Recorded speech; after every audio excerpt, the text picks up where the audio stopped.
Self-acceptance. Our lack of self-acceptance shows when we can't take compliments.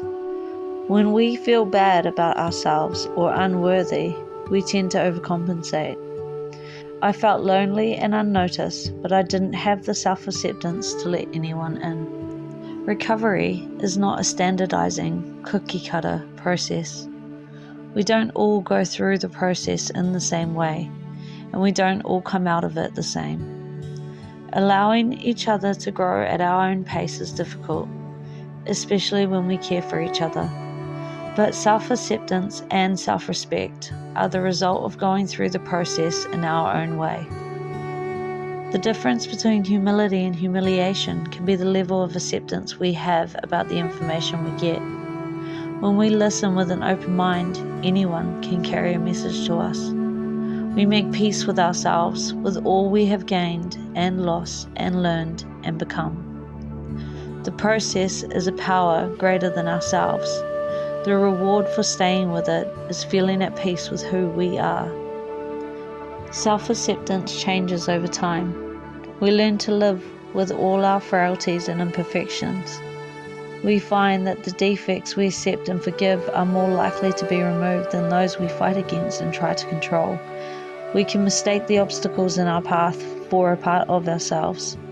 Learning to direct our attention towards our assets and goals and away from our defects and obsession is our new freedom. The person we see in the mirror may be a little resemblance to the version of ourselves that other people know. We learn the power we gain in the 11th step is available to us when we are doing our higher power's will and living in self-acceptance. The biggest changes in recovery often happen when we're not looking. We wake up and find ourselves in lives we hardly recognize as our own. We are comfortable having some of our identity and some there. Each of us finds the blend that works for us, just for today. Self-acceptance for most of us means finding a balance between our recovery and our lives outside NA. We travel through many different identities before we find self-acceptance. Our pamphlet, Self-Acceptance, cautions us that sometimes we slip into the melodrama of wishing we could be what we think we should be. We understand that freedom from our defects of character comes through acceptance of ourselves as we are and willingness to allow a power greater than ourselves to remove them.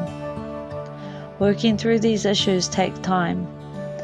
Trust in our sponsors and close friends and willingness to challenge our assumptions, faith in the process, and ultimately self-acceptance. When we practice self-acceptance, we can accept our children as the human beings they are. Perhaps the best gift we can give our children is acceptance of themselves. And since we cannot give what we don't have, what we want for our children can motivate us in our own journey. Self-acceptance frees us to do the next right thing, or to wait peacefully for the next words or actions to emerge. Self-acceptance frees us to take responsibility for our lives and to accept the gifts that are available to us. Self-acceptance frees our imagination.